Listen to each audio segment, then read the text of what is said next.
Muy buenas noches, estimados estudiantes. Sean bienvenidos a la tutoría eh, de repaso número 4, correspondiente a nuestra materia estadística aplicada a la educación. En este caso, siempre bajo la coordinación del maestro René Armando Peña Aguilar, vamos a tratar de dar seguimiento a la tercera unidad. Esta unidad que nos habla de la inferencia estadística paramétrica y no paramétrica. Ya vamos a intentar reconocer mediante el análisis y el estudio de la teoría de qué se está tratando de abordar en esta unidad. Además, pues mencionar que en esta tutoría de repaso vamos a enfocarnos básicamente en el capítulo número 5. Y así como está distribuido en plataforma, nosotros pues observamos que hay 4 elementos, los cuales requieren un análisis, pero vamos a tratar poco a poco de ir tomándolos en cuenta en el desarrollo de esta tutoría y la del día sábado. Así que vamos a desarrollar la siguiente agenda, no sin antes darle la más cordial bienvenida a la compañera María Guadalupe Gabarrete, ¿verdad? Así que muy buenas noches, bienvenida.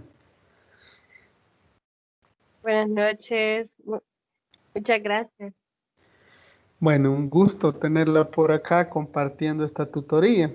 En este caso vamos a desarrollar la siguiente agenda, que es, bueno, el saludo de bienvenida, diagnóstico de lectura, que está un poquito amplio, me comentaban. Bueno, sí, yo sé que cuesta un poquito leer. Esta tutoría está un poquito cargada, sobre todo la unidad está un poquito cargada, pero poco a poco se puede alcanzar la comprensión. El desarrollo de la tutoría va a tener lapsos de partes teóricas y partes prácticas. El espacio de consultas puede desarrollarlo durante, vayamos avanzando en el desarrollo o al final, dependiendo como usted considere de la mejor manera y las conclusiones. Así que eso es lo que tenemos pactado para esta tutoría. Entonces, eso es lo que pretendemos y antes quizás de arrancar esta unidad mediante el diagnóstico de lectura, pues sería importante también que observemos la ruta de aprendizaje, que eso es muy importante. En ocasiones la dejamos un poquito de lado, pero eh, eso no implica que no le demos seguimiento, porque con base a ella es que nosotros vamos eh, comprendiendo de mejor manera este desarrollo de la unidad número 3. Así que, bueno, observamos que está compuesta por una serie de contenidos y que están desglosados, partiendo del hecho de que iniciamos desde el 19 de noviembre esta unidad, trabajando la parte número 1 y la parte número 2, que está compuesta esa parte número 1 por una serie de elementos teóricos, es decir, definiciones básicas que usted puede observar para comprender esta unidad. La parte de la, la unidad 3 también nos muestra la parte 2, que es el capítulo número 5, que nos habla estrictamente de la inferencia estadística como tal. Ahora, para el 23 de noviembre ya se plantea que al menos se hubiera leído hasta la página 10 y desarrollar algunos ejercicios que ahí se planteen. Para el 30 de noviembre ya se debería de tener completamente leído hasta la página 19 del material. Entonces, con paz a ello, haber desarrollado también la parte de los ejercicios de autoevaluación, tomando en cuenta que algunos van a ir contemplados en la tercera entrega de la actividad en línea que se va a entregar, ¿verdad? Próximamente. Para el 4 de diciembre, es decir, ya el día de mañana, se pretende que usted tenga leído eh, el, el capítulo 5 e iniciar la parte 3 hasta la página 4 y haber resuelto todos los ejercicios de la tarea número 3. Aquí es donde nosotros, pues, como hablamos de 4 de diciembre, el 5 de diciembre nosotros vamos a tener la tutoría número 4. En esta, pues, ya vamos a darle continuidad a los siguientes, a las siguientes partes, es decir, a la segunda y tercera parte como tal, porque la primera solo es teoría. El 15 de diciembre vamos a estar ya con la finalización básicamente de la tercera parte, ¿sí? El 16, continuar con la lectura de la parte número 4 y trabajar los ejercicios que aquí se especifican, el 11 de la página 54 y el 11 de la página 56, que también son parte de la tercera tarea o la tarea o actividad en línea que van a entregar. El 19 vamos a tener la tutoría número 5 y esta pues va a determinar ya básicamente la culminación de la cuarta parte de, de esta unidad. Eh, Allá por el 22 de diciembre se espera que se haya finalizado con todos los ejercicios que se han señalado en la tarea número 3 y así pues concluir y enviar esa tarea allá a la pestaña o menú tareas y evaluaciones. Entonces va a tener el espacio el 22 y 23 de diciembre, entre esos 2 días, para entregar esa tarea. ¿Por qué solo esos días? Porque ya se ha tenido eh, el espacio previo para desarrollar cada uno de esos ejercicios. Nada más es adjuntar los ejercicios a un archivo PDF y entregarlo, ¿verdad? Los ejercicios están especificados en plataforma, ¿verdad? Igual que en la orientación académica. No sé si hay alguna duda con respecto a esto que estamos mencionando, Guadalupe. No, todo está claro. Bueno, entonces vamos a dar paso ya a la parte de la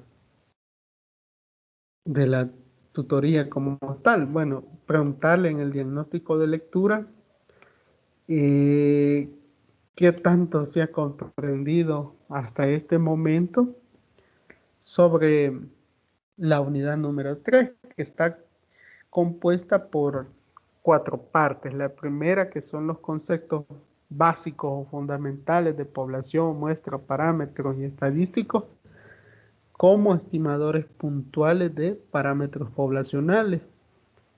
La parte 2 que es el capítulo 5 que es inferencia estadística.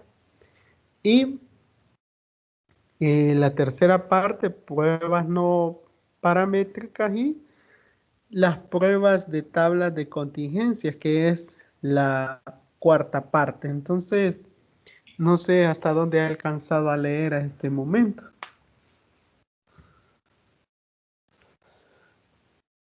Pues estaba leyendo la parte uno y iba como a comenzar la parte número 2.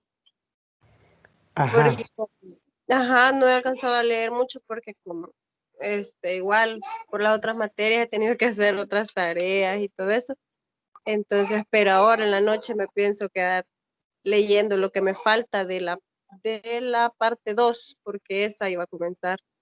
ok, ¿qué es el capítulo? Bueno, entonces le vamos a ayudar porque es justamente lo que vamos a trabajar el capítulo número 5, ¿sí? Vamos a tratar Ah, de está ahí. analizarlo poco a poco para que Porque la parte uno, como solo es de conceptos, solo es que usted tenga claro esos conceptos, no hay necesidad de que se vayan discutiendo demasiado, a menos que ustedes tengan alguna consulta puntual. No sé si ese es el caso. No, pues como así usted lo menciona, es teoría, como que este es un poquito más comprensible y en el capítulo 5 sí siento yo que está más complicado y como parte de ello es donde vienen los ejercicios, entonces ahí sí necesito que me ayude. Vaya, justamente para eso son las tutorías, ¿verdad? Entonces vamos a iniciar. Eh, Teóricamente, pues es bueno que nosotros tengamos conciencia y estemos fundamentados sobre qué estamos tratando, ¿verdad? Entonces, nuestra unidad es inferencia estadística, paramétrica y no paramétrica. En la segunda parte, nosotros hablamos de la inferencia estadística como tal. Y nosotros, pues ahí podemos definir la inferencia estadística de una forma sencilla, ¿verdad? Y es que ahí se va a tratar de hablar de la estimación puntual del valor del parámetro poblacional, ¿sí? Desconocido. Vamos a tratar también sobre la estimación por intervalo, ya vamos a reconocer a qué se refiere. Y además de ello, pues nosotros vamos a reconocer una parte y hablar de las hipótesis, ¿sí? Es decir, vamos a tratar de reconocer los procedimientos eh, o el contraste de hipótesis. Entonces, esa es la idea fundamental mediante la cual este capítulo se basa.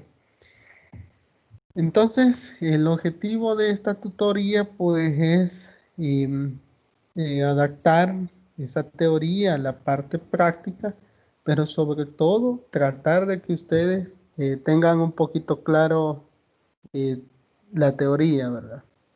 Porque nos sirve para el desarrollo de los ejercicios poco a poco. Entonces, vamos a reconocer por ahí que hay intervalos de confianza para una eh, media poblacional normal con varianza conocida o desconocida. Y vamos a también a trabajar con intervalos de confianza para la media y con una varianza conocida o desconocida. Vamos a definir los tipos de hipótesis y los errores que ahí se plantean, ¿verdad? Así que esa es la manera mediante la cual nosotros vamos a iniciar esta tutoría. Entonces, definiéndola como tal, nosotros vamos a decir que la inferencia estadística se está determinando en tres partes esenciales, que es la estimación puntual, la estimación por intervalo y el contraste de hipótesis. Pero, en primer lugar, yo debo de reconocer cuando hablo de inferencia estadística, eh, como lo determina la parte de la unidad, yo digo y hablo de inferencia estadística paramétrica y no paramétrica. Bueno, en este caso está basada en el conocimiento o desconocimiento de la distribución de probabilidad de la variable que se pretende estudiar. Eso es lo que nosotros debemos de reconocer. De ahí se va a determinar si es paramétrica o no paramétrica. Del conocimiento o desconocimiento de la distribución de la probabilidad de la variable. Esa es la idea mediante la cual vamos a iniciar.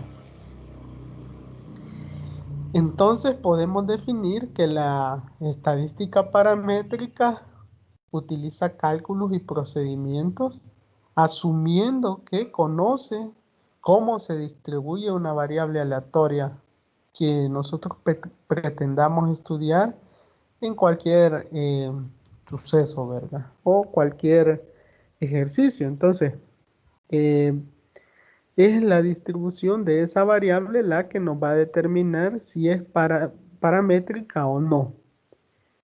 Eh, por el contrario, si nosotros hablamos de la estadística no paramétrica, esta utiliza métodos para conocer cómo se distribuye un fenómeno, eh, para que luego se puedan utilizar técnicas estadísticas eh, paramétricas.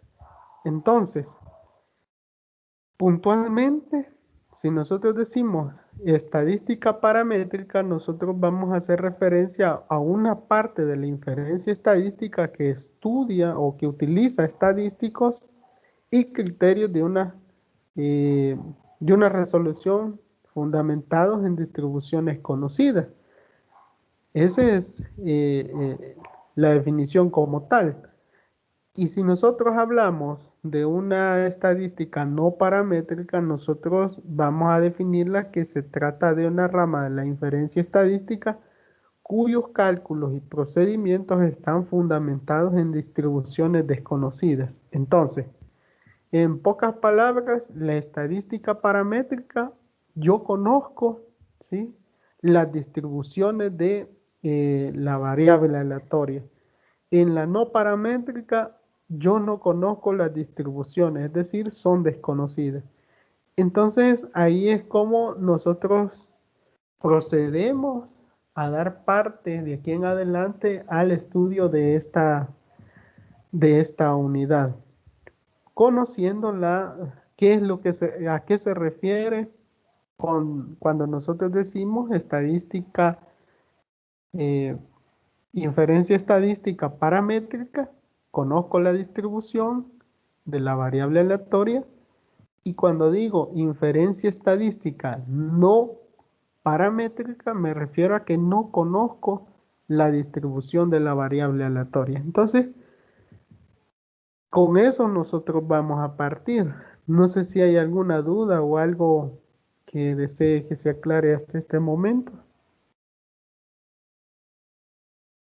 No, hasta el momento le he comprendido muy bien. Vaya, entonces podemos continuar.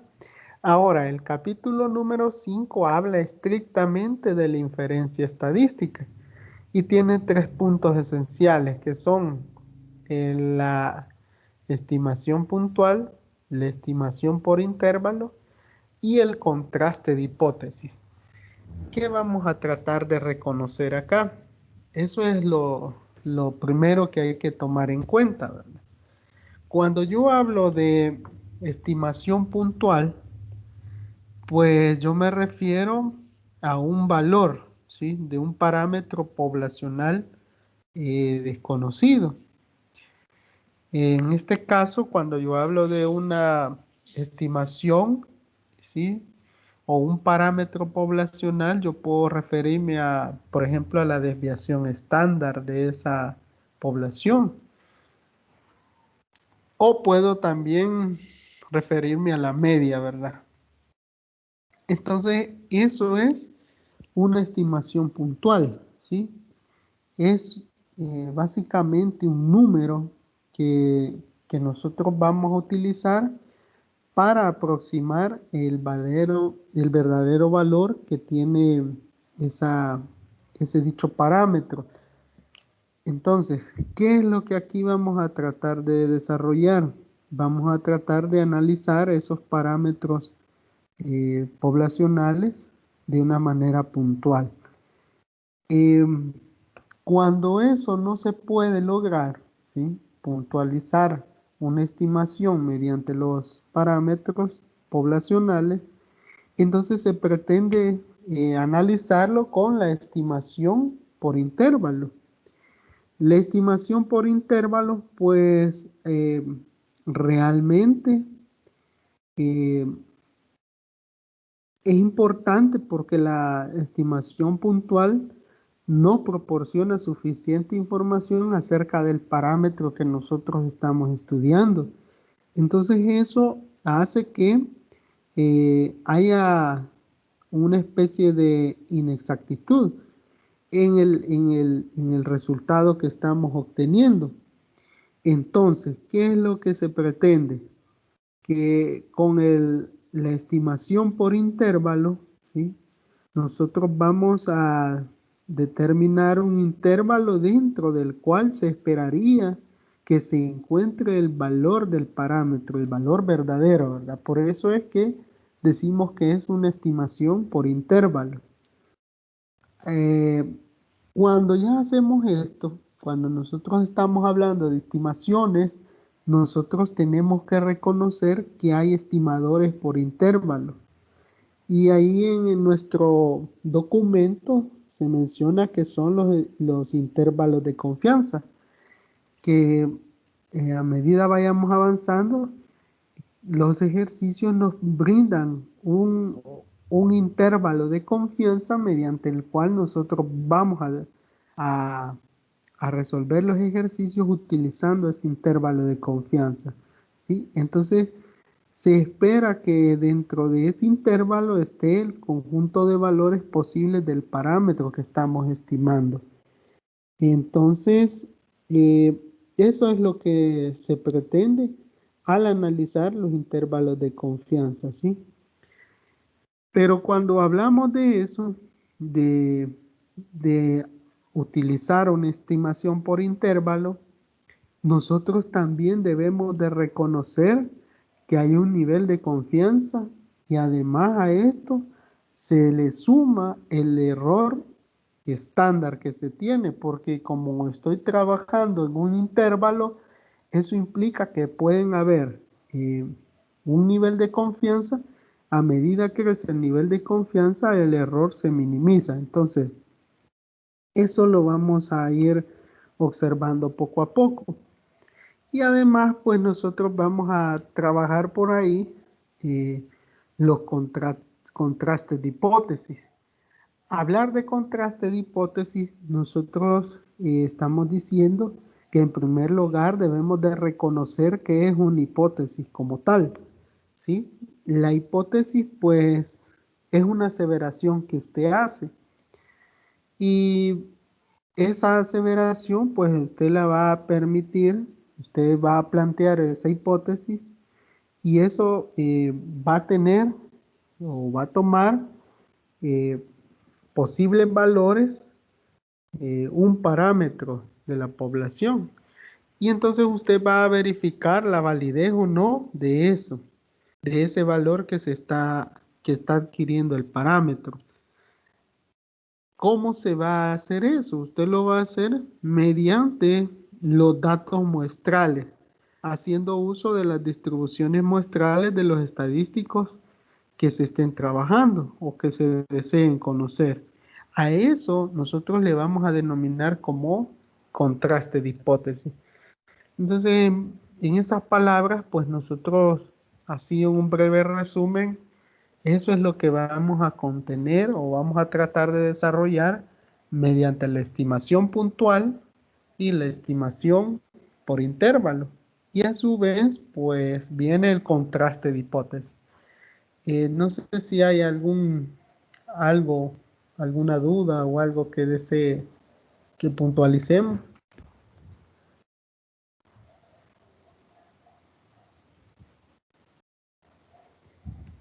En el caso de la estimación por intervalo, Sí, eh, ahí yo veo que hay como muchas fórmulas.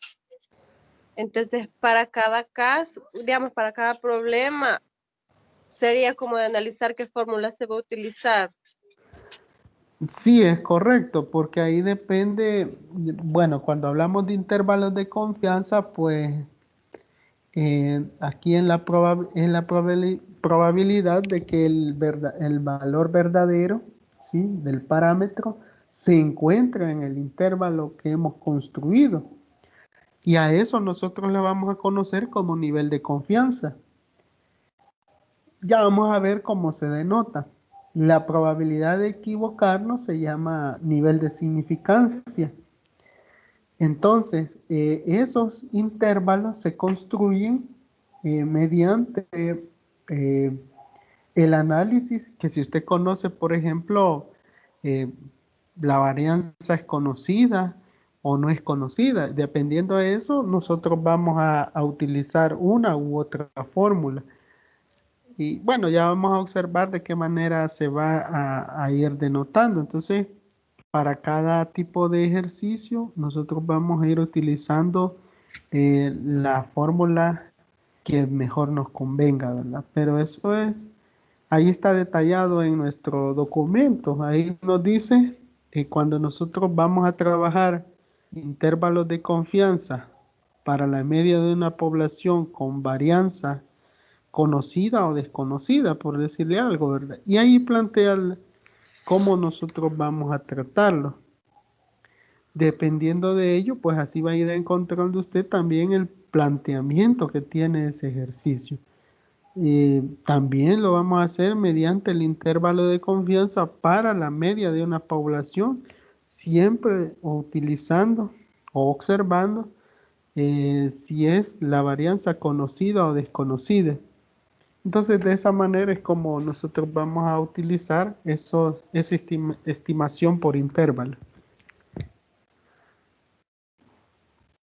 Vaya, está bien. Ok, bueno, entonces vamos a tratar de continuar. Eh, Cabe mencionar acá que en este caso, pues, vamos a entrar de lleno a la estimación puntual de un parámetro, ¿sí? De un parámetro puntual. Entonces, acá nosotros hablamos que la mayoría de las distribuciones de la probabilidad dependen de cierto número de parámetros. Por ejemplo, la probabilidad de lambda, nosotros hablamos de la normal de mu y la varianza, nosotros hablamos de la binomial, ¿sí? De n y p, ya lo observábamos anteriormente. Y también aquí hay que decir que salvo que estos parámetros se conozcan, deben de estimarse a partir de los datos muestrales. Entonces aquí venimos y decimos que el objetivo de la estimación puntual es usar una muestra para tener números que en algún sentido sean los que mejor representen los verdaderos valores para el parámetro. Entonces aquí yo voy a tener una estimación puntual, ¿sí? Si yo tengo claro, en este caso, la parte de usar la muestra, ¿sí? De usar una muestra para obtener los números que vamos a utilizar. Entonces, yo debo de puntualizar, es lo que me está tratando de identificar. Yo debo de tener claro, ¿sí? A partir, en este caso, de los parámetros. Ya me mencionaba los diferentes parámetros que puedo utilizar. Entonces, aquí, eh, ¿qué es lo que podemos resaltar? Para estas variables aleatorias, pues nosotros, por ejemplo, podemos utilizar la media o la varianza, ¿verdad? Entonces, esas a nosotros nos van a servir para la estimación puntual. ¿Qué más podemos rescatar? Bueno, el hecho también de que cuando nosotros hablamos de una estimación puntual, de un parámetro puntual, nosotros debemos de reconocer, en este caso, cómo vamos a obtener los estimadores para un problema dado. Aquí podemos decir que se estudian dos métodos que proporcionan los estimadores puntuales. El primero es el método de momentos y el segundo es el método de máxima verosimilitud. Entonces, para estos, pues viene destinado o sirve de referencia el hecho de que nosotros debemos de tener claro algo. El método puntual nos da estos dos, decimación puntual nos da estos dos métodos, ¿sí? El primero, el método de momentos, que estudia básicamente iguala ciertas características muestrales con las correspondientes características poblacionales, es decir, hace una referencia de lo que se tiene, ¿sí? de las características de las muestras con respecto a las características de las poblaciones. Y el de verosimilitud, pues lo que hace es hallar valores de los parámetros que hacen que la probabilidad, eh, de obtener una muestra dada sea máxima. ¿Sí? A eso se está refiriendo, ¿verdad? Bueno, detalladamente lo vamos a observar cada uno de estos dos métodos. El primer método es de los momentos. Aquí, bueno, ya les mencionaba, la idea básica consiste en igualar ciertas características muestrales con las características poblacionales. ¿Qué estoy diciendo? Que si aquí coinciden esas características de las muestras y las poblaciones, pues ahí nosotros estamos haciendo un buen análisis de estimación puntual. A eso se refiere. Comparo las características muestrales con las características poblacionales. Vamos a observar un ejemplo. En este caso nos dice que si yo tengo, en este caso, las muestras aleatorias de la distribución de Poisson con un parámetro lambda, debo obtener el estimador de momentos para lambda. Entonces digo, como lambda representa la media de una distribución de Poisson, entonces igual a la media muestral a lambda. Es lo que mencionábamos. Yo estoy ¿qué? Haciendo una igualación de las características muestrales con las correspondientes características poblacionales. Entonces, si yo tengo la sumatoria de todas esas muestras aleatorias que van desde 1 hasta n, entonces yo lo puedo igualar con la media muestral. En este caso, aquí estamos definiéndolo que yo estoy igualándolo con lambda, ¿sí? A eso es a lo que se refiere, ¿sí? No sé si hay algo que se desee de eh, que se aclare por ahí. O sea que en ese ejemplo así va a quedar la respuesta, solo es como Una representar. demostración, correcto. Oh, Aquí, ya. aquí lo único que estamos diciendo es que yo tengo, en este caso, eh, las muestras, ¿sí? Que van desde la muestra aleatoria. Yo puedo elegir de X1 hasta 10, digamos, ¿sí? Esa es mi muestra aleatoria.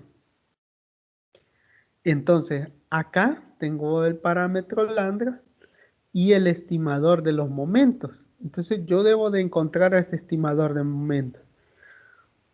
¿Qué es lo que tengo que hacer? La sumatoria de todos esos 10 elementos, suponiendo que sean 10, y los divido entre la total.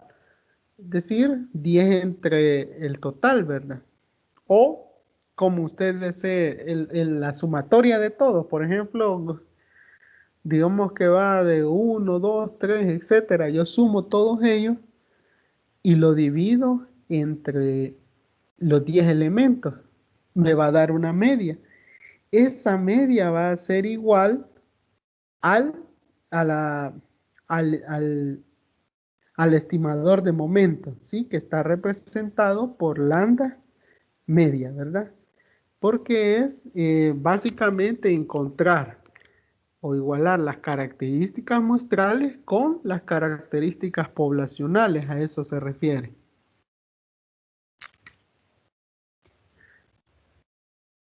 Vaya, está bien, comprendido. Vaya, me alegro. Entonces, el siguiente ejemplo es bastante similar, ¿verdad? En este caso, pues igual tenemos la muestra aleatoria, ¿sí? Pero aquí nosotros, ¿qué estamos haciendo? Estamos diciendo que de la distribución normal tenemos la media y una varianza. Entonces, para obtener los estimadores de momentos, tenemos que, los estimadores de momentos en este caso van a ser la media y la varianza. Entonces, ¿qué es lo que la varianza, qué es lo que yo tengo que hacer? Entonces, yo tengo que, en primer lugar, como la media representada por mu, ¿sí? Representa la media de la distribución normal, entonces el estimador de momento de mu es, nuevamente yo tengo la sumatoria de todos los elementos dividido entre la totalidad de ellos. Es como que yo esté sacando una media sencilla, ¿verdad? Pero aquí lo estamos haciendo como solo tenemos representación de la muestra aleatoria mediante variables, yo lo estoy haciendo por un x sub i porque estoy determinando que van desde 1 hasta n, es decir, hasta, pueden ser desde 1 hasta 100, de 1 a 10 puede ser, o a 25. Y entonces esa sumatoria, por ejemplo, 5 más 5 más 10 más etcétera, etcétera, lo divido entre el total de elementos, que serían 20 por decirle algo. Esa, esa muestra que voy a tener o ese resultado de la media, yo lo igualo y voy a obtener el estimador de momentos para la media, ¿sí? La media de la distribución normal. Hago lo mismo para el caso de la varianza, ¿sí?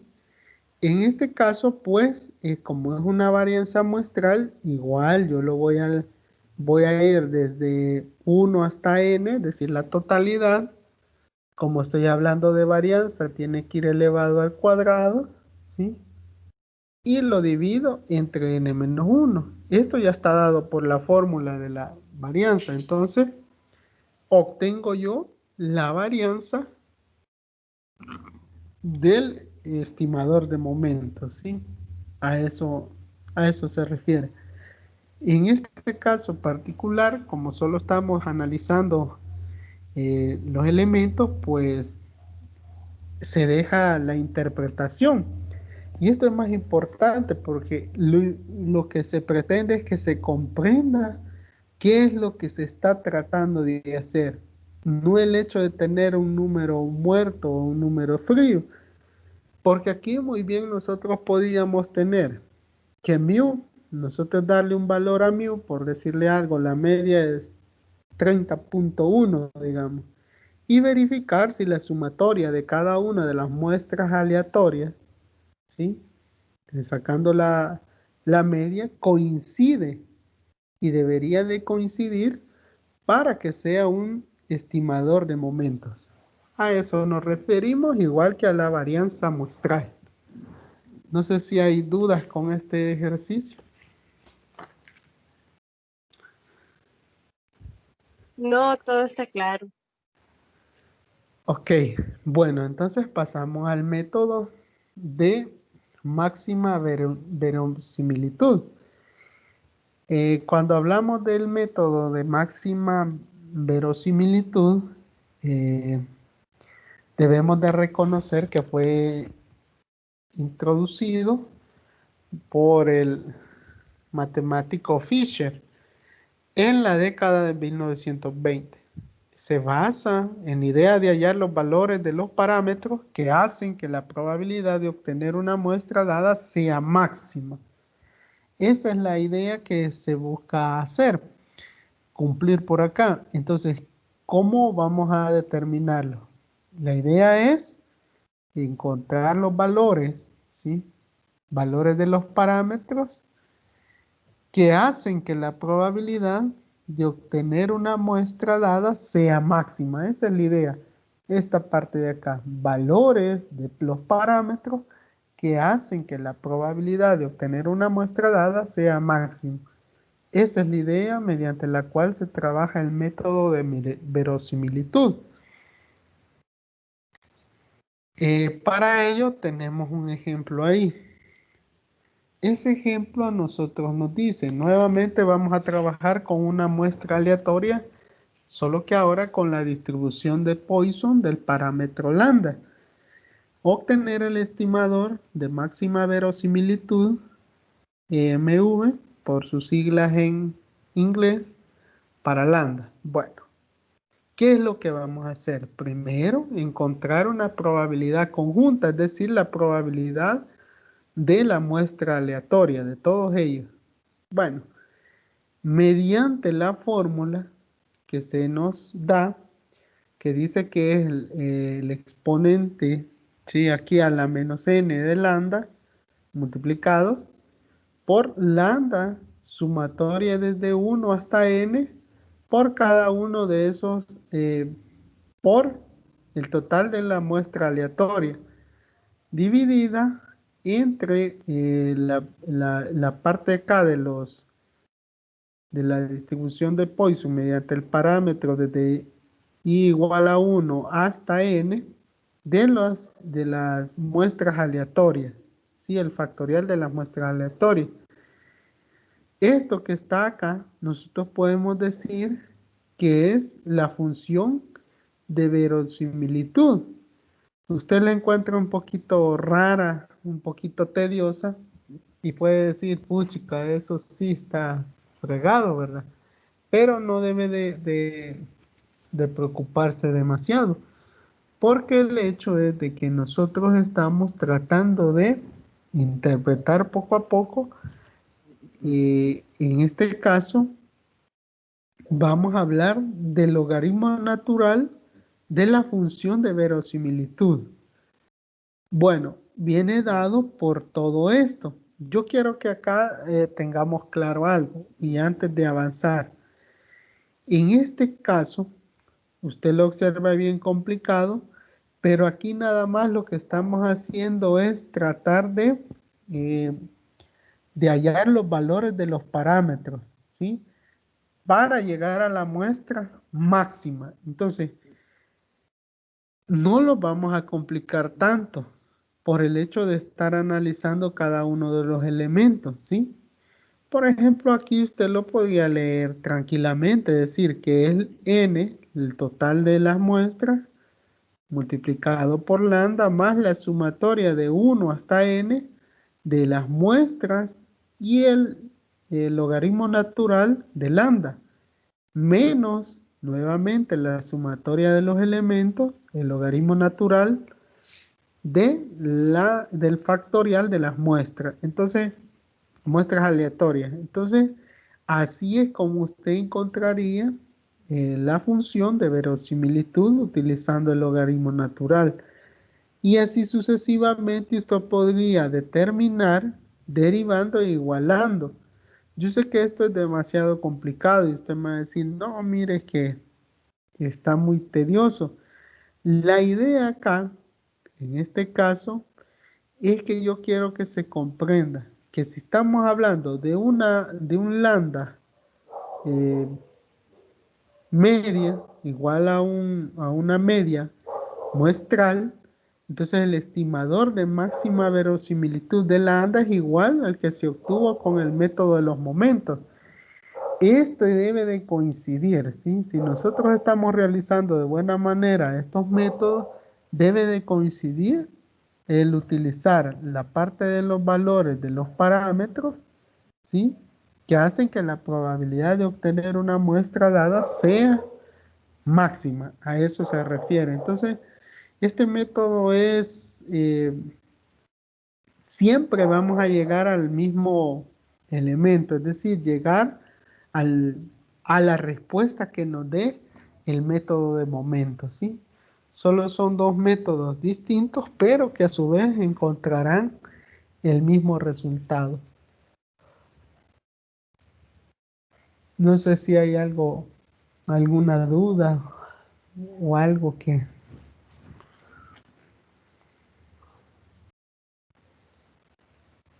No, pues así como usted lo ha explicado, pues es bastante comprensible, la verdad.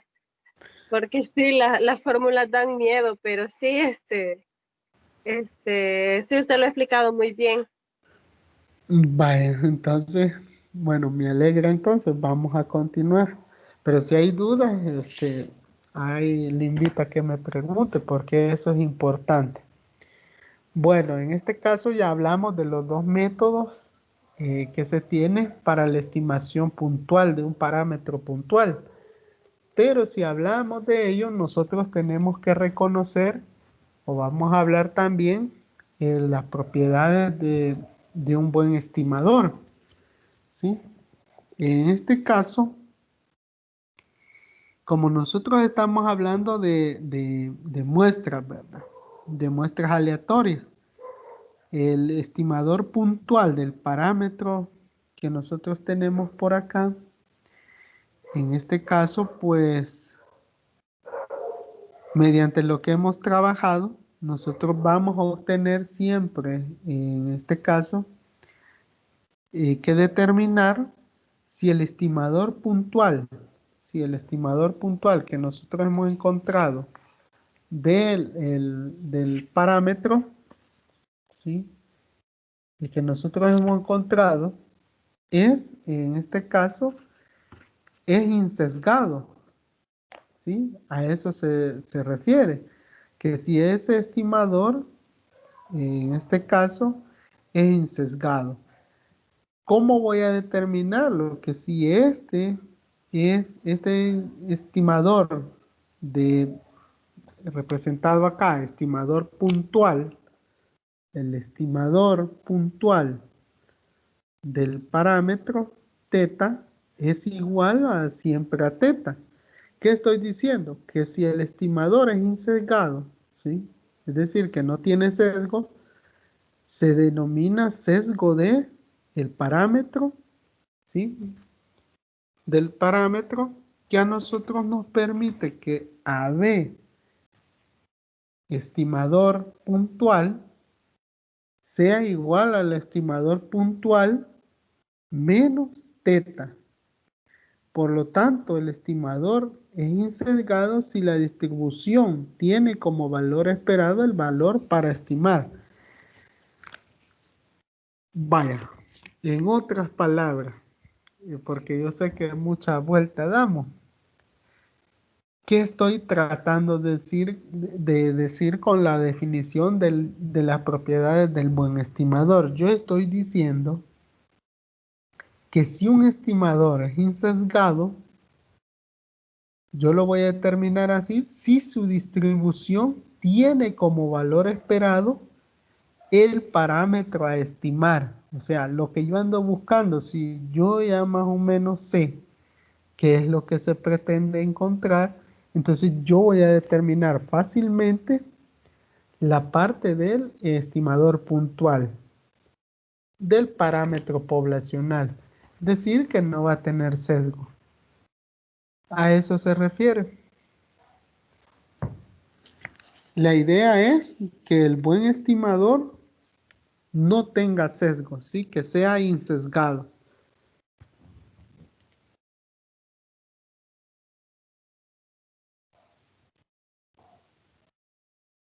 No sé si hay alguna duda o avanzamos. Avancemos. Vaya. Ahora, vamos a hablar un poquito más con referencia a la parte de un ejemplo básico del estimador, del buen estimador. A nosotros nos dice que sea X el número de éxitos en n repeticiones de un experimento binomial con probabilidad de éxitos P, ¿sí? A P. Ahora, entonces, ¿cómo ese número de éxitos está determinado por la binomial? ¿Sí? Yo estoy diciendo que en las repeticiones yo voy a tener un éxito y se tiene que, eh, el que acabamos de observar, no sé si se recuerda, el MV, ajá, no sé si se recuerda, que nosotros hablábamos del qué, del método de máxima verosimilitud, el MV. DP es el estimador puntual igual a X sobre N, o sea, la frecuencia relativa de éxitos. Para esto nosotros se nos pide verificar que este estimador es insesgado. Vaya, ahora vamos a aplicar lo que acabamos de leer. Si nosotros tenemos que calcular un valor esperado, ¿sí?, del estimador, entonces digo, si el estimador insesgado, ¿sí?, es igual al insesgado de x sobre n, es decir, del número de éxitos entre el número de repeticiones, eso es igual a tener 1 sobre el número de repeticiones del experimento binomial y el insesgo del número de éxitos. Eso es igual a tener 1 sobre el número de repeticiones del experimento binomial multiplicado por el número de repeticiones por los éxitos que se han tenido. Eso se ha utilizado, se ha hecho para encontrar el insesgo de el número de éxitos, multiplicando n por p, ya que en este caso el número de éxitos está dado por la binomial de n, p, de las repeticiones y del éxito. Entonces digo yo que el experimento del insesgo que estoy realizando, digo yo que está dado el insesgo en este caso el insesgo del estimador, ¿sí?, puntual, es igual a P. Entonces estoy diciendo que verifico y estoy regresando allá a la parte del segundo método, del método de máxima verosimilitud, en el cual me dice que si yo tengo un estimador, ¿sí?, de P, va a ser igual a la misma P, es decir, en este caso al éxito. Yo me estoy refiriendo al éxito. Si tengo un insesgo del, del parámetro, ¿sí?, de verosimilitud, que lo he encontrado por verosimilitud, yo digo entonces que va a estar insesgado si es igual a P, el total de éxitos. No sé si se está comprendiendo un poquito la idea. Sí, solo tengo una duda. Fíjese que como estaba lloviendo cuando usted explicó esto del insesgado, o sea, no comprendo qué quiere decir esto, insesgado. Ah, cuando usted habla de insesgo. Ajá, eso es que como está lloviendo, casi no lo escuché. Vaya, es que cuando yo hablo de las propiedades de un buen estimador, para que se dé eso, debe existir que el estimador puntual, ¿sí?, representado en la definición general por teta medio, en este caso podría ser P, con el gorrito que usted observa ahí, que es la estimación puntual del parámetro P, ¿sí? ¿Es insesgado? Sí, cumple que E, estimador puntual de P, es igual a P. Si se cumple esto, es porque tiene sesgo, ¿sí? A eso se refiere. Ah, vaya, está bien. Ajá, Gracias. vaya. Entonces podemos continuar. Eh, ya vamos viendo las propiedades del buen estimador y cómo nosotros determinamos el insesgo, ¿sí? Ahora nosotros vamos a referirnos a la parte del intervalo de confianza para la proporción de una población. Vean, en este caso, en primer lugar, nosotros debemos de reconocer que es un intervalo de confianza, ¿sí? Cuando yo hablo en probabilidad de un intervalo de confianza, yo me estoy refiriendo que el valor verdadero del parámetro se encuentra dentro del intervalo, ¿sí? Que yo tengo la confianza que dentro de ese intervalo de confianza está el valor verdadero del parámetro. Yo construyo ese intervalo de confianza y a ese intervalo de confianza que he construido, nosotros le vamos a llamar nivel de confianza, ¿sí? Ese espacio exacto se llama nivel de confianza. Ahora, ¿cómo yo voy a tratar de reconocerlo?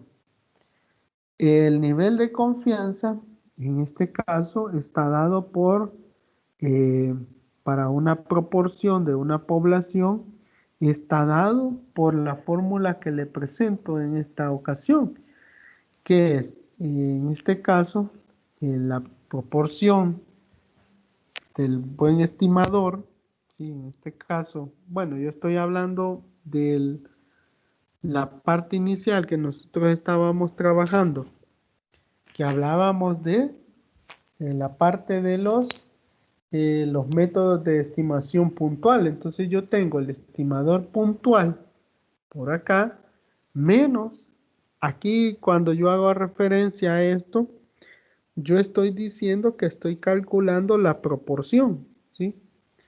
Y la proporción va a estar dada, en este caso, entre alfa dividido entre 2 raíz cuadrada, en este caso, de la estimación puntual, ¿sí? De uno menos la estimación puntual dividido entre n. Eso me va a dar a mí la proporción, y nuevamente lo repito, pero si usted se da cuenta, todo lo que cambia solo es este signo, mire, menos y aquí se vuelve más. O sea, yo estoy creando un intervalo, es decir, un espacio, y dentro de ese espacio yo voy a tener el valor verdadero de mi muestra, ¿sí? Eso es lo que está diciendo, que la probabilidad de que el valor verdadero, ¿sí? Del parámetro se encuentre en este intervalo, a eso se refiere, ¿sí? En este caso de la proporción de la población. Así como, bueno, yo me imagino que en matemática a ustedes ya les enseñaron intervalos. Le están diciendo el intervalo desde -1 hasta 1, por decirle algo, ¿verdad? Entonces asumámoslo de esta manera para que se comprenda. Solo que aquí estamos hablando de, de intervalos de estimaciones puntuales, ¿verdad? Pero estamos hablando realmente como que yo dijera, todo estos elementos es -1. La proporción de la población va a estar desde -1 hasta 1 positivo. Entonces, de esa manera es que se trata de trabajar la parte de los intervalos de confianza, ¿sí?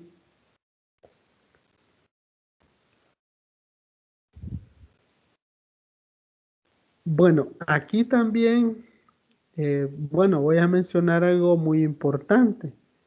Este, que el estadístico para la proporción de los éxitos en una muestra de tamaño que sea mayor o igual a 30, ¿sí? A eso va a estar relacionado para que se pueda encontrar en este caso una proporción o una probabilidad de éxito, ¿sí? Para encontrar el estimador. No sé si hay alguna consulta o algo que quiera usted mencionar.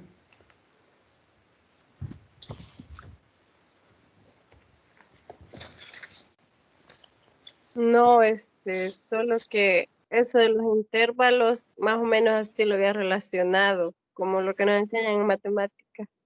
Ah, vaya. Ahí más o menos sí lo comprendí así. Ah, vaya, qué bien entonces, sí, porque ahí lo único que vamos a hacer es encontrar el intervalo de confianza y lo vamos a hacer mediante esta fórmula, es lo único que vamos a tratar. Los ejercicios generalmente ya nos van a proporcionar la mayoría de elementos y que justamente lo que vamos a desarrollar en este momento. Eh, la idea es que vayamos poco a poco tratando de comprender esto. Vaya, en este caso nos dice, un partido político pretende conocer la intención de votos de cara a las próximas elecciones. Para ello encarga un sondeo sobre un total de 230 personas, de las que 69 contestan que votarían por dicho partido. Bueno, en primer lugar, nosotros vamos a tomar en cuenta lo siguiente, y es que estamos hablando de muestras que son mayores o iguales a 30, es decir, tienen que ser bastante grandes. Nos dice en el primer literal que debemos hallar un intervalo de confianza del 90% para la verdadera proporción población. Y B, encuentra el intervalo de confianza del 99% para la proporción poblacional. Vaya, aquí, ¿qué es lo que vamos a hacer? En primer lugar, tratar de sacar mediante los datos que se nos dan, sacar los elementos básicos para construir nuestro intervalo. Entonces, ¿qué es lo primero que vamos a hacer? Por ejemplo, determinamos que el total de elementos que participan son 230 personas. Además, nosotros tenemos que, en este caso, vamos a encontrar la parte de la estimación puntual, tomando como referencia 69, que son las personas que votarían por ese partido, dividido entre el total, que son 230. Eso me da 0.3, ¿sí? 1 menos alfa es igual a 0.9. ¿Por qué yo estoy determinando eso? Porque a mí me están diciendo que va a tener el 90%, ¿sí? Y 1 es el total, menos alfa, yo estoy diciendo que es el 0.10%, entonces me quedaría el 90%. Entonces alfa, yo digo que es 0.1, pero alfa, como usted observa en la fórmula, aquí, en la fórmula se divide entre 2, o sea que yo estoy diciendo que es 0.05 alfa medios. Entonces, utilizando la tabla de la normal, nosotros obtenemos que para cuando z vale alfa medios, es decir, que vale 0.05, verifico yo en la tabla, aquí no lo vamos a realizar, pero si yo verifico en la tabla, ya me están diciendo que voy a utilizar la distribución normal, ¿sí? Entonces digo yo, lo voy a hacer, busco en la tabla normal cuando z vale 0.05 y eso va a ser igual a 1.645, tal que yo solamente voy a sustituir o voy a determinar que el 0.05 va a estar teniendo esa probabilidad de estar. Esto es que la probabilidad va a estar mayor a 1.645, que es igual a 0.05. Eso es lo que nosotros hemos encontrado. Gráficamente nosotros lo podíamos encontrar de esta manera. En el famoso sombrerito, como dicen muchos. Acá, yo estoy diciendo que mi intervalo de confianza va a estar en este espacio. 1 menos alfa, que así está representado el intervalo de confianza. Entonces digo que para alfa medios va a estar por acá y para alfa medios negativos se va a encontrar por acá. Ahora, eso es para encontrar nada más el literal A. Pero si a mí me dicen que encuentre ya con un nivel de confianza del 99%, bueno, aquí todavía hace falta, me olvidaba, me hace falta encontrar la parte de sustituir los valores, que es lo más importante, ¿verdad? El 0.03 menos el 1.645 que ya lo analizamos anteriormente, y luego vamos determinando nada más los elementos que se van encontrando. Que aquí tenemos que es la proporción de 0.3, el nivel de confianza de 1 menos 0.3 entre 230, que es el n. La proporción poblacional va a estar de 0.03, bueno, positivo, ¿verdad? Hacemos el análisis, hacemos las respectivas operaciones y nos da como resultado que va a estar entre 0.27 y 0.33.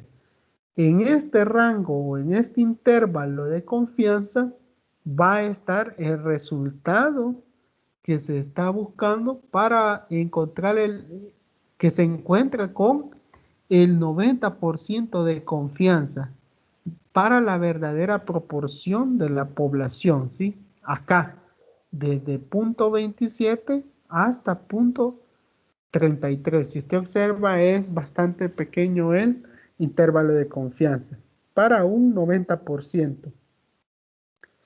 Ahora, a mí me dijeron que debo encontrar el intervalo de confianza para un 99%, haciendo el mismo proceso, es decir, 1 menos el alfa.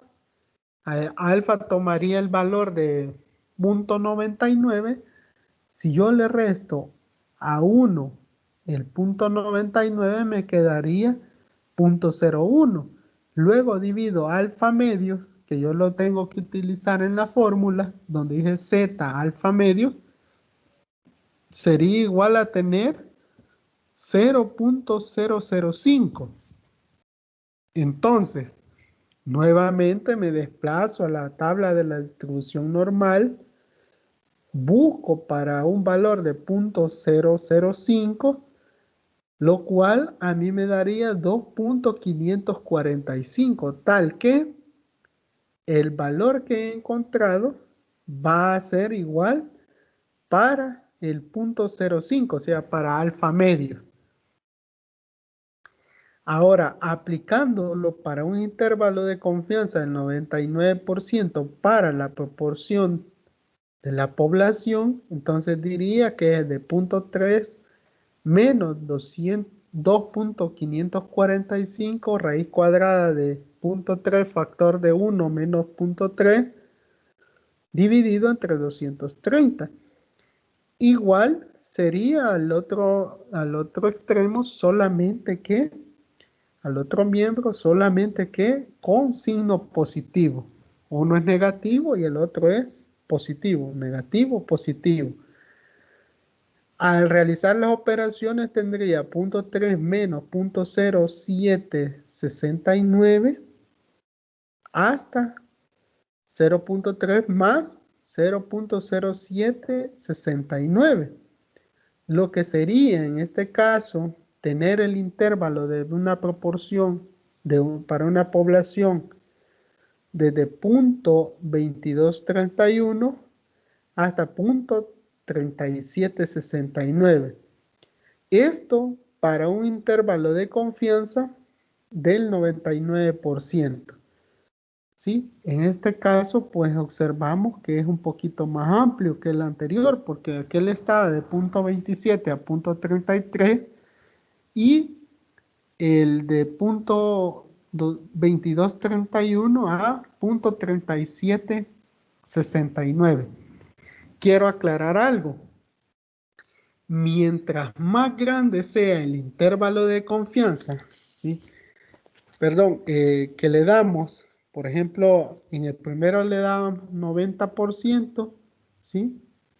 Pero en el segundo nosotros le damos 99% y observamos que el intervalo de confianza a medida es menor, igual es el intervalo de confianza es menor, pero a medida es mayor el intervalo de confianza que se le da, en este caso el 99%, igual se amplía el espacio, el intervalo donde puede encontrarse el valor verdadero para la proporción de la población. No sé si hay alguna duda con este ejercicio. Solo la duda que tengo es los valores que dice que usted que hay que buscar en tablas, ¿eso dónde lo encontramos? En la tabla de la distribución normal, ¿sí? Ah, Usted, ajá, en la distribución normal, usted busca, en este caso, aquí mire, por ejemplo, yo digo para .005, entonces usted se desplaza en la tabla de la distribución normal y ahí nada más lo busca. Cuando tenga el valor de 0.05, ¿sí? mm, vaya, está bien. Sí, es justamente lo que nosotros hicimos en, anteriormente, ¿verdad? En el capítulo anterior, nosotros trabajamos con las tablas, no sé si se recuerda, que observábamos que, bueno, ahí se colocaron en plataforma algunas, Ajá, yo las algún- descargué. ajá, entonces hoy le van a servir para encontrar Ah, sí, es cierto, aquí ah, están. vaya, entonces ahí las tiene. Ujú. Yo Sí, no, ya las encontré. vaya. Entonces vamos a Entonces aquí se va a consultar, ¿verdad? sí, correcto. Usted Ah, tiene que, vaya. vaya, en primer lugar, usted se preocupa por encontrar, determinar el intervalo de confianza, es decir, encontrar alfa, ¿sí? Y luego alfa medios. Cuando ya tenga alfa medios, ese alfa medios es el que usted va a buscar. El valor que le dé acá de alfa medios es el que usted va a buscar en la tabla, ¿ya? La tabla normal. Sí. Ah, ya. Ujú. Así es. Bueno, entonces vamos a avanzar.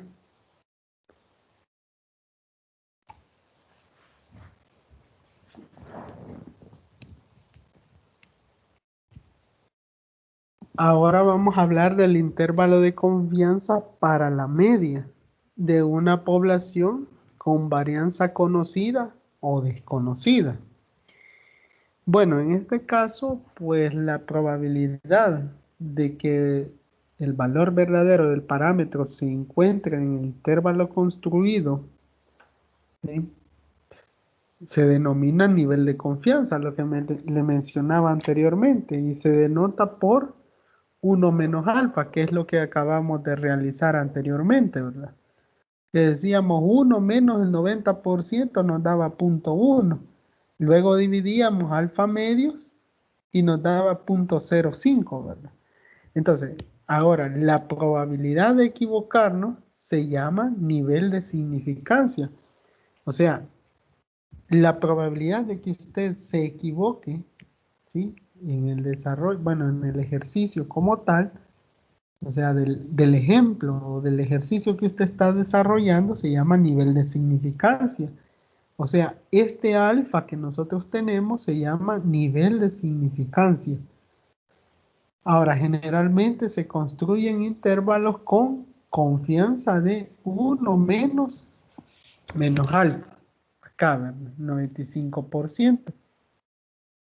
Esto significa que el nivel de significancia es del punto, eh, 0,5%. Menos frecuentes van a ser que sea un 10%, es decir, que sea 0,1 como tal, ¿verdad? Entonces, de esa manera nosotros vamos a reconocerlo. Y aquí es importante que usted tenga claro esto teóricamente, qué es lo que se está tratando de darle a comprender para el desarrollo de cada uno de los ejercicios. ¿Por qué digo esto? Porque si usted tiene claro cómo encontrar el nivel de confianza, que es esto, ¿sí? Y usted lo va a encontrar de uno menos alfa. ¿Y qué significa ese alfa? Es el nivel de significancia. Entonces, esto que tenemos acá es esencial para poder determinar cada uno de los ejercicios relacionados a los intervalos de confianza. Ahora, Teóricamente es esto. No sé si hay alguna duda con esta teoría.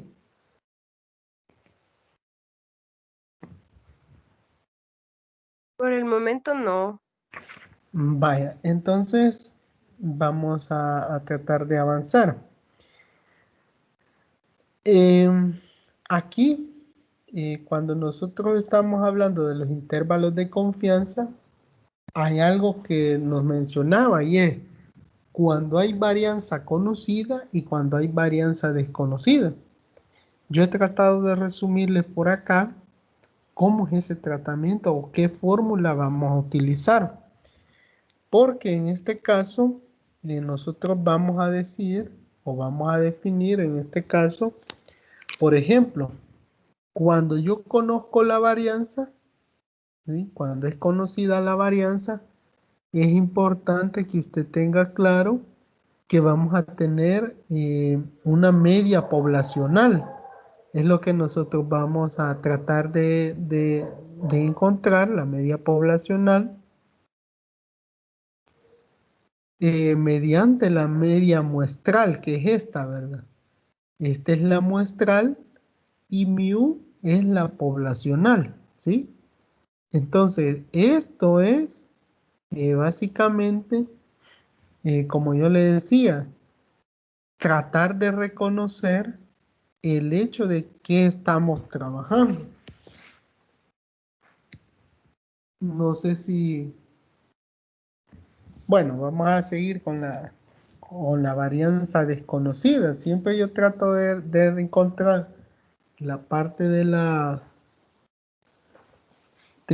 media poblacional, ¿sí? Que está dada aquí. Y acá, pues yo voy a tratar de desarrollarlo en el caso de encontrar la media, pero la media poblacional en el intervalo, ¿verdad? Aquí lo único que, así como el ejemplo anterior, lo único que se trata es de tratar de recabar cada uno de estos elementos que componen la fórmula para poder desarrollarlo, ¿verdad? Por ejemplo, en este caso, ya sabemos qué significa acá, el nivel de significancia dividido entre 2. Esto que usted observa acá es la varianza poblacional. Y aquí que tenemos la media poblacional, ¿verdad? Y esta es la media muestral. Ahora, eh, como le decía, esto usted lo tiene que encontrar, el valor que le dé acá, lo tiene que buscar en la tabla de la distribución normal, ¿sí? Y de esa manera usted lo encuentra, ¿verdad? Aquí, de igual manera, solo que aquí vamos a trabajar con la desviación, perdón, con la distribución T de Student. Ya no estamos trabajando con la normal, sino que con la T de Student. A eso se refiere, ¿verdad? Entonces, para este caso en específico, ¿qué es lo que tratamos de decir? Vean, aquí lo ideal es que nosotros tengamos claro que siempre vamos a trabajar con la media muestral, en este caso, menos el valor que nosotros encontremos en la T de Student. Vamos a mantener también el hecho de que nosotros vamos a determinar, en este caso, la desviación muestral, que sería esta, S, ¿sí? La desviación muestral, que va a depender de la raíz cuadrada del tamaño de la muestra. Y así encontraríamos el primer miembro del intervalo para encontrar la media poblacional. Luego repetimos el mismo proceso para poder desarrollar. No sé si estamos un poquito claros o le he dejado más perdida que antes.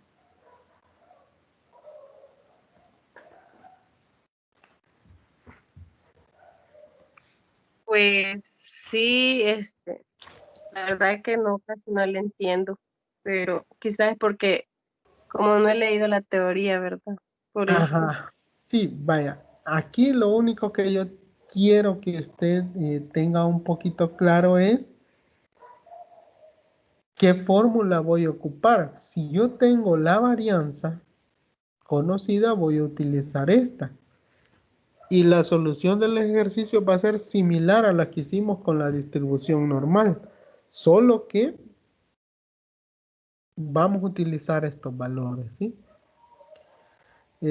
Vamos a tratar de llenar estos valores con los datos que nos den en los ejercicios. Cuando en mi ejercicio, los ejercicios siempre van a decir con varianza conocida y en otros no conocemos la varianza o varianza desconocida directamente. Entonces usted va a tener fácil reconocer cuál va a aplicar, ¿verdad? En eso no se preocupe porque siempre dicen los ejercicios.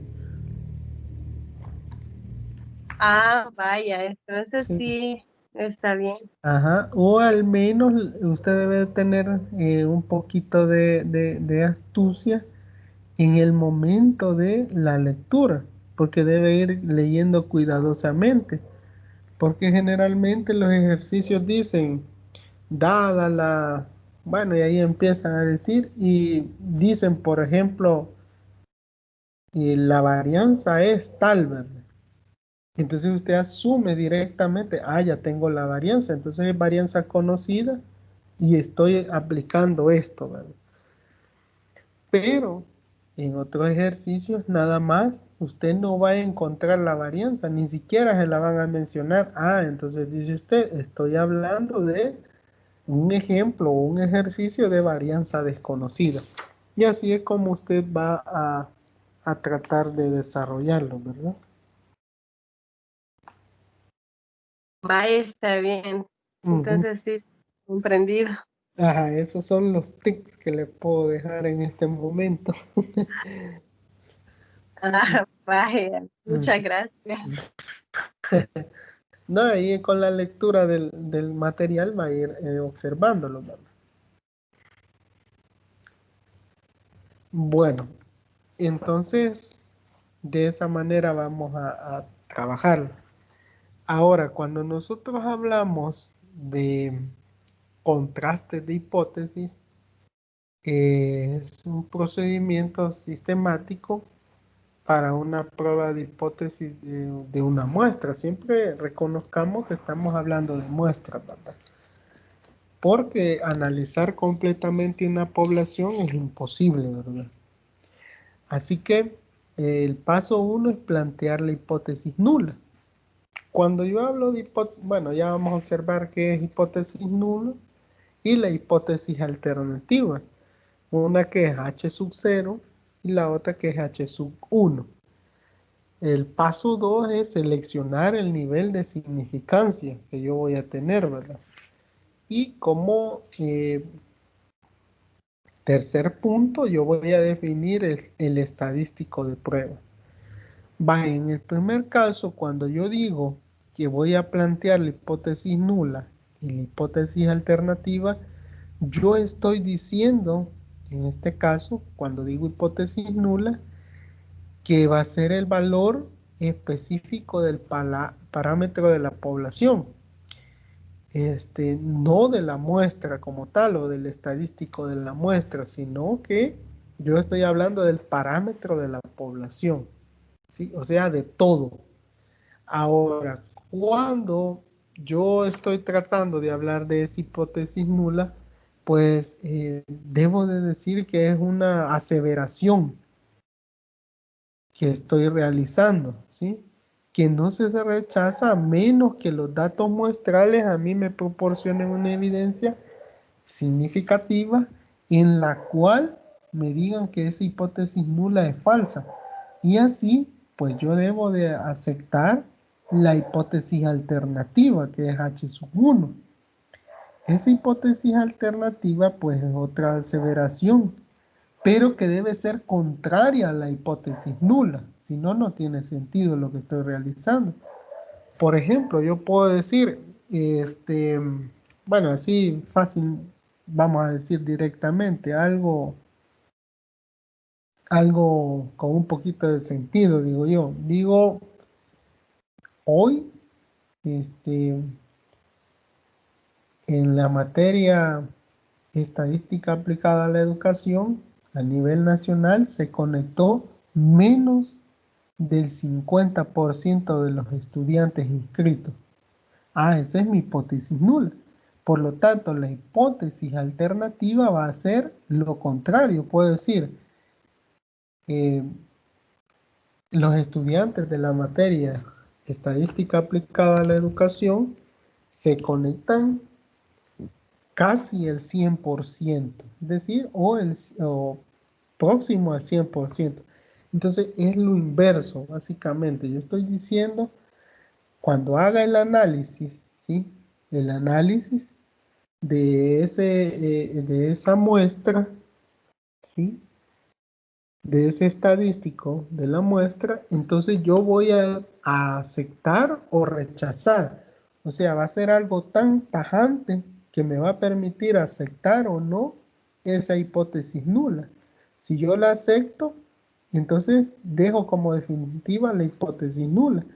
Pero si yo la rechazo, estoy aceptando a su vez la hipótesis alternativa. Como paso 2, que es seleccionar el nivel de significancia, ¿sí? Representado por alfa. En este caso, pues nada más es la probabilidad de rechazar la hipótesis nula cuando sea verdadero. ¿Qué significa? Que yo a lo mejor eh, está este elemento bajo el control de la persona que realiza la prueba. Es decir, yo tengo la capacidad de aceptar o de rechazar la hipótesis nula cuando es verdadera. Es decir, yo la puedo rechazar mediante el nivel de significancia, ¿sí?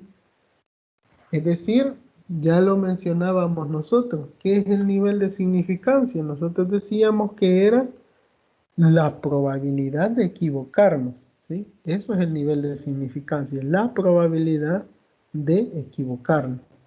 Entonces, nosotros tenemos la capacidad de aceptar, o perdón, mejor dicho, rechazar la hipótesis nula cuando sea verdadera. ¿Que va a ser un error? Sí lo va a ser, pero yo tengo esa opción. Definir el estadístico de la prueba. Cuando yo hablo de definir el estadístico de la prueba, yo me estoy refiriendo generalmente a utilizar un tipo de distribución, ¿sí? Un tipo de distribución. Por ejemplo, yo puedo utilizar la normal o puedo utilizar la distribución t-de-student, ¿sí? O cualquier otra distribución, ¿sí? Lo único que yo debo tener claro que eso me va a servir para el muestreo de la estadística de prueba, ¿sí? Entonces, ese estadístico de prueba yo debo de tener bastante conciencia en esto, que se divide en dos partes. En una parte que es la región de rechazo, o también yo la puedo conocer como región crítica. Y también está la región de no rechazo. O sea que esa es de aceptación, básicamente. Entonces, yo tengo la posibilidad de, mediante la distribución de muestra estadística, estar en esas dos regiones, acepto, ¿sí? O rechazo, ¿sí? A eso se refiere. Cuando yo rechazo, en la región de rechazo, estoy diciendo que es la región crítica, y cuando yo estoy diciendo que es la región de no rechazo, es la aceptación. Entonces, de esa manera, nosotros vamos a tratar de ir estadísticamente hablando el hecho de hacer el análisis de la hipótesis nula, porque todo se basa en la hipótesis nula. Aceptar o rechazar. Si yo rechazo, entonces le doy paso a la hipótesis alternativa. No sé si hay alguna consulta con respecto al contraste de hipótesis.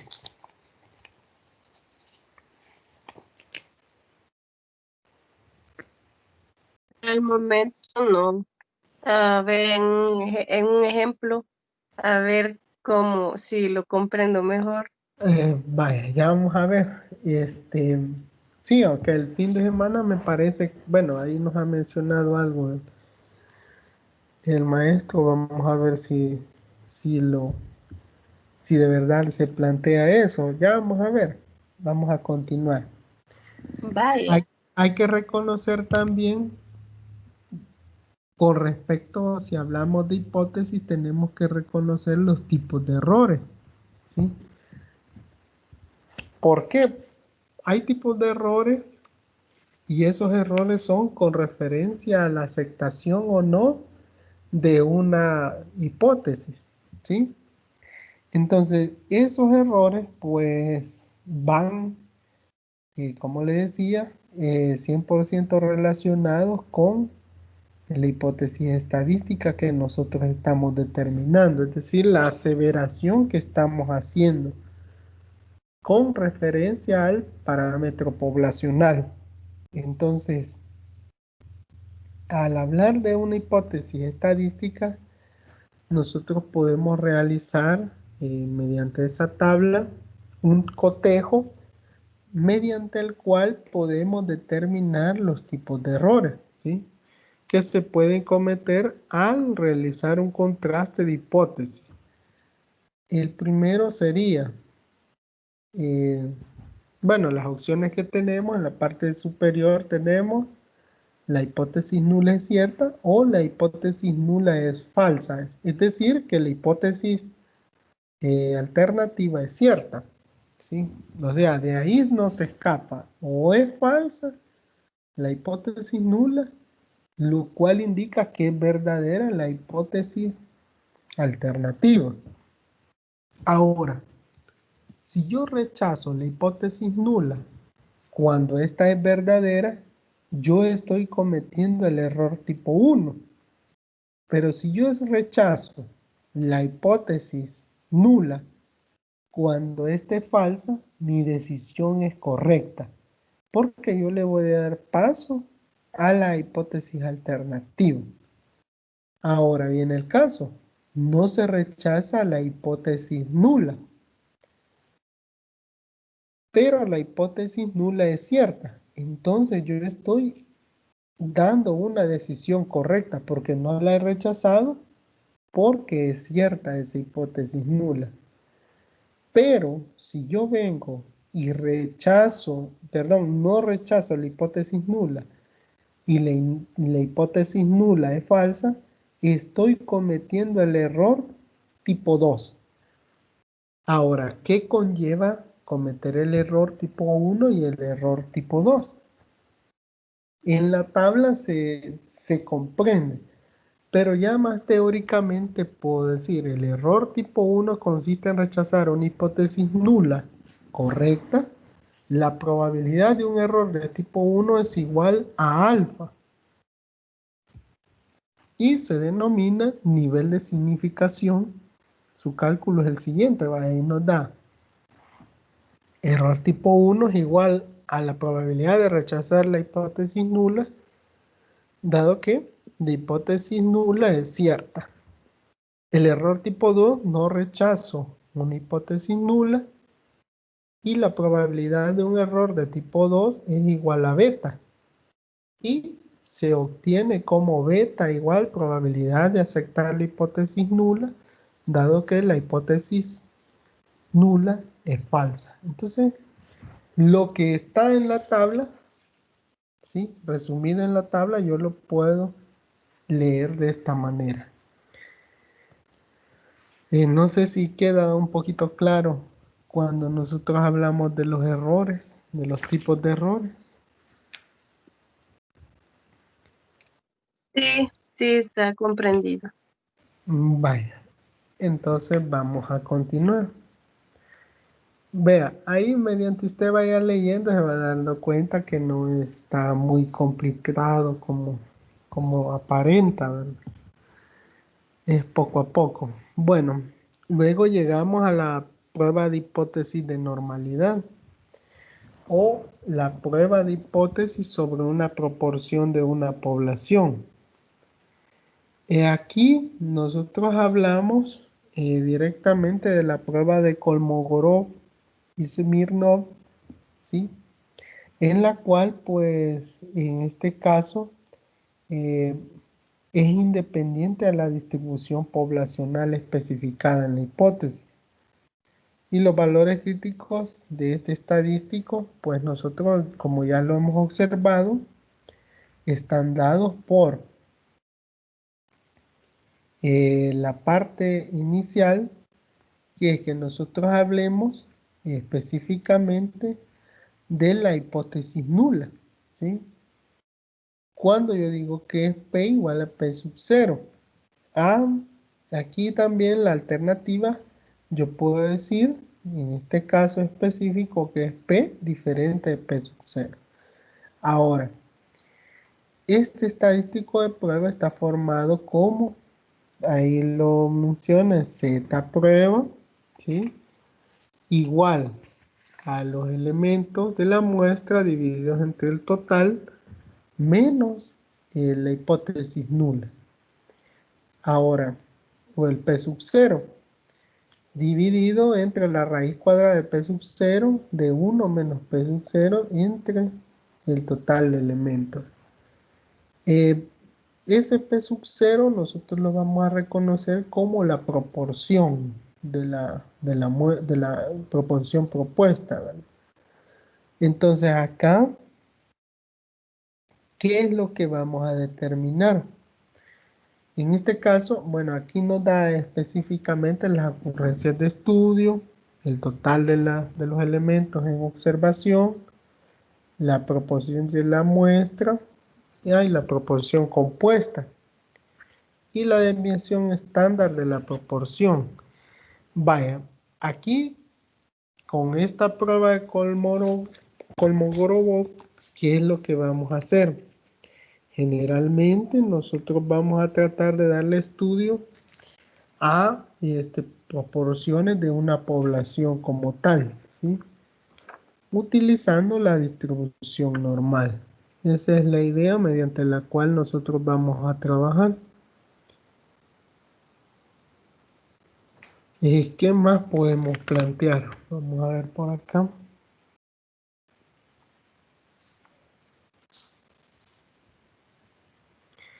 Vamos a hacer un pequeño ejemplo. En este ejemplo, nosotros decimos lo siguiente. Para este caso, tenemos la parte de la prueba de hipótesis sobre la proporción en una población.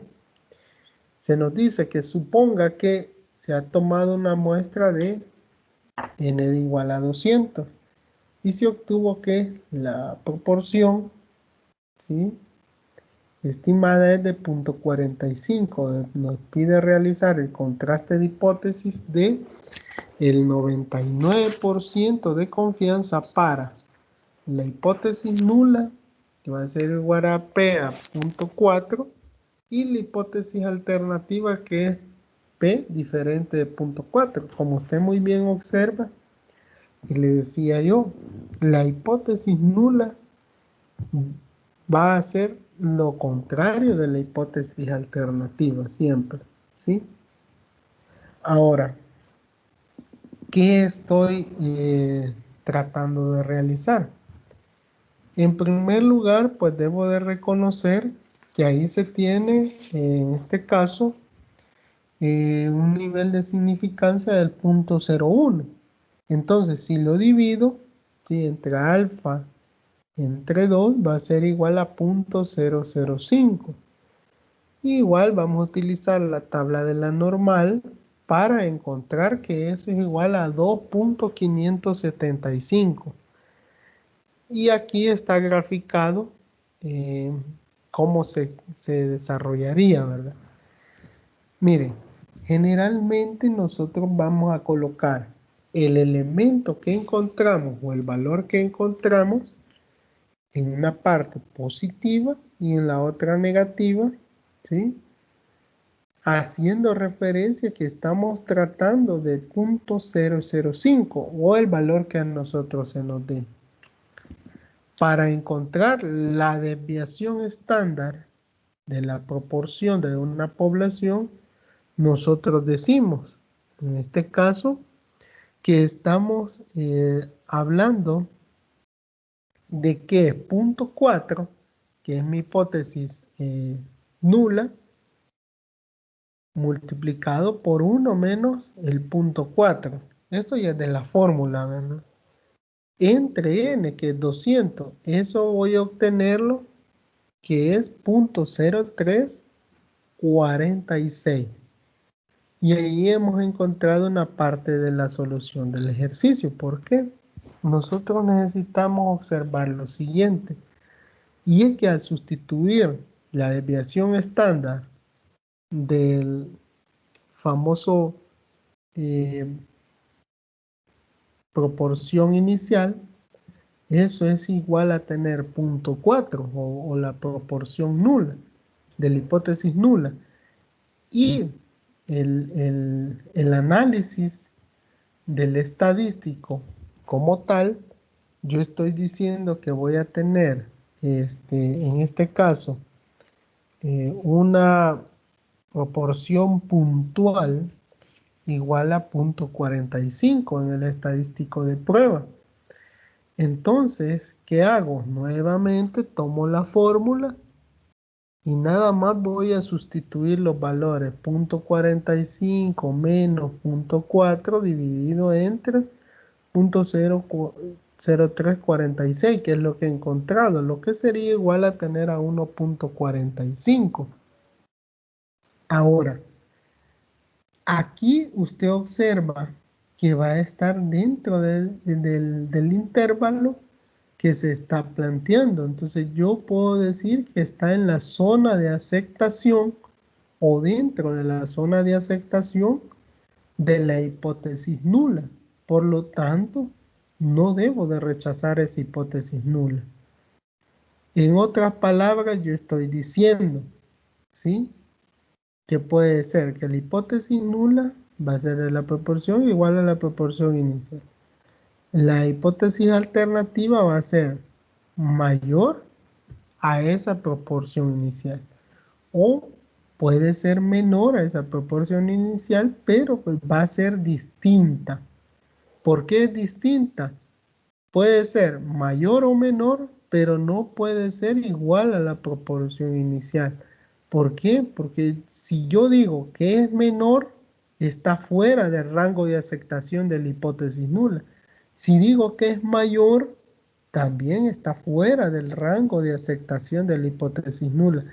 Por eso me especifica que debo de decir que es distinto a lo que plantea la hipótesis nula, porque si no estaría cometiendo un error diciendo que la alternativa también, sí, la hipótesis alternativa también se aceptaría. Entonces, aquí tengo claras las posibilidades. Puede ser mayor, puede ser menor, pero no puede ser igual a la hipótesis nula.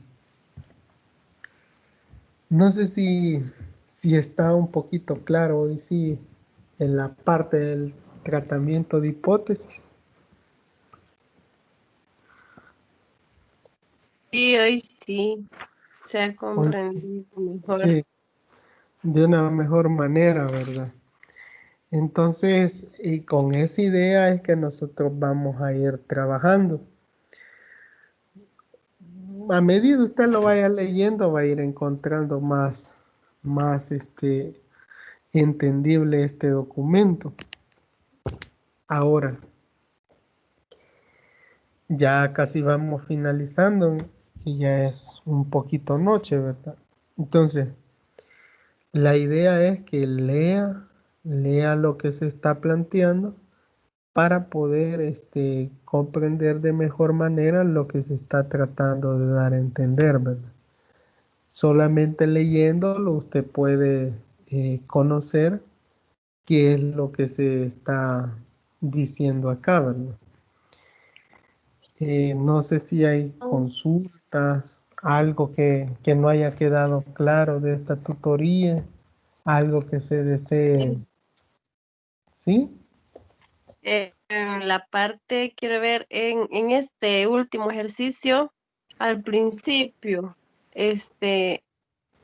puedes regresar. Vaya, espéreme, ahí voy, de regreso. La primera parte del ejercicio me dice. Ajá, eso, ajá, Vaya, vaya, ahí espera. donde dice, Vaya, aquí va. Eso es lo del ejemplo. sí, sí, ahí, Va- Ajá, ah, vaya, esos valores de H sub 0, los va a dar el ejercicio, ¿verdad? sí es correcto. Ya el ejercicio le Ah, ya. plantea la hipótesis alternativa y la hipótesis nula. Ah, es que Ajá. me había confundido en una cosa, es que yo había visto que arriba dice, suponga que se ha tomado una muestra de N de 200 y se obtuvo una, ¿cómo se lee eso? Una proporción. Sí, Ah, la hipótesis de la proporción de la. entonces yo me había confundido a la hora de sustituir los valores. Se Ah, sustituye, no se sustituye eso, ¿verdad? De la proporción muestral, que es 0,45. eso lo hace usted un poquito más adelante. Ajá, eso me había confundido Ajá. nomás. Sí, allá Ah, donde ya lo aplica, porque aquí la idea inicial es que usted encuentre la desviación estándar ujú. mediante los valores que ya se le están proporcionando de las hipótesis, ¿verdad? Ah, sí, hoy sí ya me quedó claro. Ya, Ajá. Vaya. gracias. Ajá, sí, entonces esa es la idea mediante la cual se parte, ¿verdad? Primero usted debe tener clara. A veces la hipótesis nos da una hipótesis para que nosotros analizando retomamos y vemos cuál es la hipótesis alternativa, ¿verdad? Pero como siempre le digo, es lo inverso o es lo contrario, ¿verdad? Como yo le decía, este, el- en el ejemplo teórico que yo le daba, que la cantidad de alumnos que conectan a las tutorías es menor al 50%. Y la hipótesis alternativa sería todo lo contrario, es decir, que se conecta la mayoría de estudiantes. Ajá, entonces siempre van a ir a lo contrario. Si le afirman algo, usted va a tomar como referencia lo que le están dando a lo contrario para poder determinarla, ¿verdad? Sí, así es. Hoy Ujú. sí ya está más claro. Vaya, Sí, no sé si hay alguna otra consulta o algo que, o no, si, por el momento quizá no. ajá, pues vaya, y si no, mediante vaya leyendo, podemos, ir, ir participando ahí, ¿verdad? Sí, sí, está bien. Muchas Ujú. gracias. Vaya, entonces vamos a concluir por acá esta tutoría. Espero que haya servido un poco este espacio para que se vayan comprendiendo este, este desarrollo, ¿verdad? Es importante que, como le decía, la lectura, ¿verdad? Si usted tiene clara la lectura de lo que estamos desarrollando, va a ser un poco más fácil encontrar el- la parte de la comprensión, ¿verdad? Igual le va a facilitar el desarrollo de los ejercicios. Como le digo, siempre es importante tener clara la teoría para poder desarrollar los ejercicios que se nos presentan.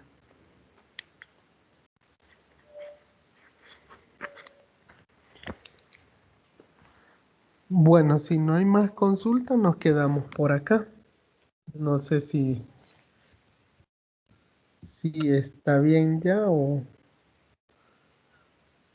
Sí, está bien. Muchas gracias por todo. Y la verdad que sí, he comprendido muchas cosas que no, digamos, de que son algo complicadas, pero ya que se lo explica a uno ya es diferente.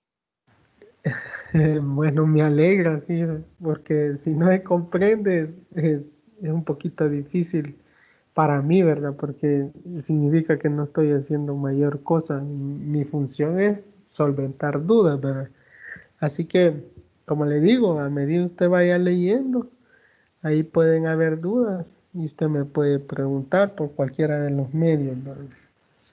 Vaya, está bien. Va a mandar esta grabación, ¿verdad? Porque por los compañeros que no se han conectado, que es una lástima que no se conectaran. Sí, sí, yo les voy a mandar la grabación así como lo hacemos normalmente, ¿verdad? Bye, está bien. Sí, Muchas gracias. Buenas vale. noches. Muy buenas noches entonces.